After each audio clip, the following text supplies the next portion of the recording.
Good morning. আমাদের নতুন গল্পতে সবাইকে অনেক স্বাগত জানিয়ে আজকের ব্লগটা শুরু করলাম। শুরু থেকে শেষ পর্যন্ত একটু স্কিপ না করে দেখতে থাকো, আশা করি ভালো লাগবে। আজকে হলো 22শে মার্চ আর রবিবার। সবাই কেমন আছো? আশা করছি ভালো আছো। আমরাও কিন্তু বেশ ভালো আছি।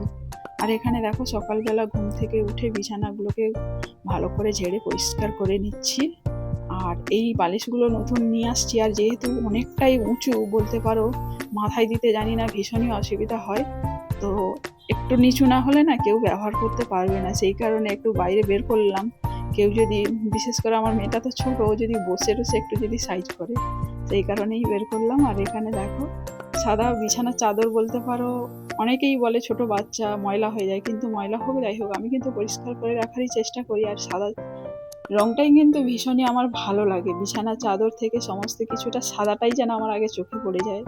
তারপরে দেখো সমস্ত কিছু ভালো করে বালিশের কভারগুলো চেঞ্জ করে নিচ্ছিলাম, কারণ এগুলো নতুন নিয়ে আসছি। তো ভেবেছি অষ্টমীর দিন এগুলোতে বিছানাতে পেতে বা পরিয়ে রাখবো।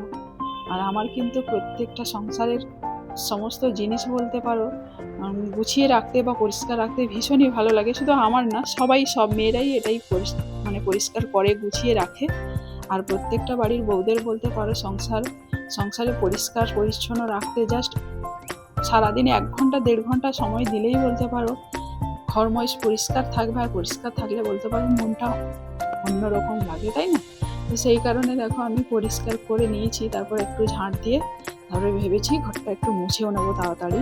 তারপরে এখানে দেখো শাক বাছতে বসেছি, কারণ এই শাকটা আগের দিন নিয়ে আসছি।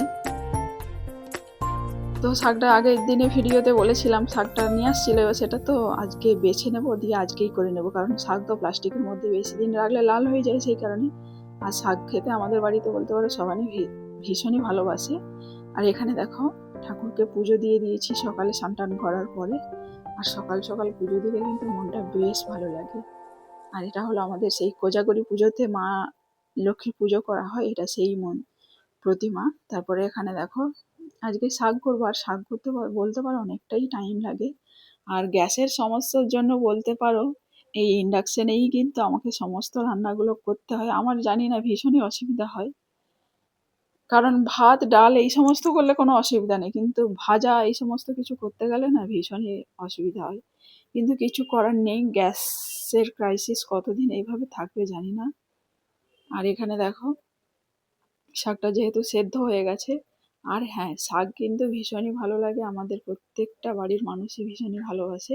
আশা করি সব মানুষই বেশিরভাগ ভালোবাসে। আর শাকের কোনো কিছু হলে তো ভীষণই ভালো লাগে। আর শাকটা করে নিচ্ছি, তারপরে এখন বাজারে গেছে কি হবে বলতে পারছি না। তারপরে এখানে রান্না বান্না সমস্ত কিছু কমপ্লিট করে নেব, কারণ তাড়াতাড়ি যাতে হয়ে যায়। আর একটু বিকেলবেলা আমার বেরোনোর আছে, সেই কারণে আজকে তো বিশ্ব জল দিবস, সেই কারণে একটু মিটিং রয়েছে। তো সেই কারণেই রান্নাবান্না একটু তাড়াতাড়ি করে নিয়ে ওখানে যেতে হবে। আর সত্যি কথা বলতে বিশ্ব জল দিবস বিশেষ করে আমাদের এই পাঁশকুড়া এরিয়াটাতে রেড জোনে আছে, মানে জল সংরক্ষণ, মানে জলটা যতটা আমরা অপচয় না করি, সেই কারণেই প্রত্যেকটা মানুষকেই বারবার করে বলা হচ্ছে। কিন্তু আমাদের এখানে কিছু কিছু মানুষ আছে বলতে পারো, মানে যারা জল ইচ্ছে করে নষ্ট করে। তো কারণ নাম উল্লেখ আমি করতে চাই না। তারপরে এখানে দেখো তোমাদের সঙ্গে গল্প করতে করতে বাজার থেকে অলরেডি চলে আসছে। আর এখানে নিয়ে আসছে এই যে তরমুজ, এটা আমার মেয়ের বলতে পারো ভীষণই পছন্দ। আর কালারটা দেখো একদম, এগুলো সেই রং করা সেটা নয়, মানে মনে হচ্ছে যেন ফোনেতে একটু কালারটা বেশি লাগছে, কিন্তু লাল আছে, কিন্তু খেতে ভীষণই ভালো। মানে এর আগে একটা তরমুজ আনছিল, মানে অতটা জল ছিল না, একটু শুকনো টাইপের। এটা যেমনই জল আছে তেমনই মিষ্টি। তারপরে এখানে মেয়ে বায়না করছিল একটু মানে জুস বানিয়ে দিতে, সেই কারণে আমি তরমুজের জুস বানিয়ে দিয়েছিলাম। খারাপ লাগেনি, খেতে বেশ ভালোই লেগেছে। আর যাদের সময় থাকে না বলতে পারো, তাদের এরকম চটজলদি খাওয়ার জন্য এইভাবে বের করে খেলে কিন্তু অনেকটাই তাড়াতাড়ি খাওয়া হয়ে যায়। তারপরে আজকে চিকেন নিয়ে আসছিল, চিকেন করবো আর শাকের ভাজা, এটাই হবে আমাদের দুপুরের মেনু। তো রান্নাটা তাড়াতাড়ি বলতে পারো করে নিচ্ছি, বলেছিলাম না আমাকে বেরোতে হবে, সেই কারণে।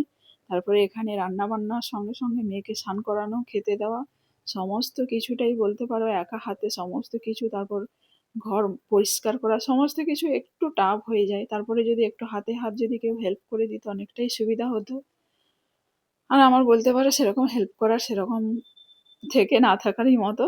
তো যাই হোক, এখানে মেয়েকে খেতে দিয়ে দিচ্ছিলাম, কারণ ওর খিদে পেয়ে গেছে। তারপরে এই সন্ধ্যের টাইমটা দেখো, এখানে খেলা হচ্ছিল, সেই কারণে একটা চটপটি দোকান বসেছে। চটপটি বলতে ওই ঘুগনির সঙ্গে স্যালাড দেওয়া, তো সেটাই মেয়ে খাচ্ছিল। আর এখানে আমাদের দেখো ঠাকুরের এখনো মন্দির সাজানো হচ্ছে, মানে কোন ঠাকুর কোন জায়গাতে বসবে। তো ভিডিওগুলো সবাই দেখতে থাকো, এরপরে অনুষ্ঠানটা আবার কী হবে সমস্ত কিছুটা আমি শেয়ার করব। সবাই ভালো থাকবে, সুস্থ থাকবে, নিজেদের খেয়াল রাখবে। সবাইকে থ্যাংক ইউ, টাটা।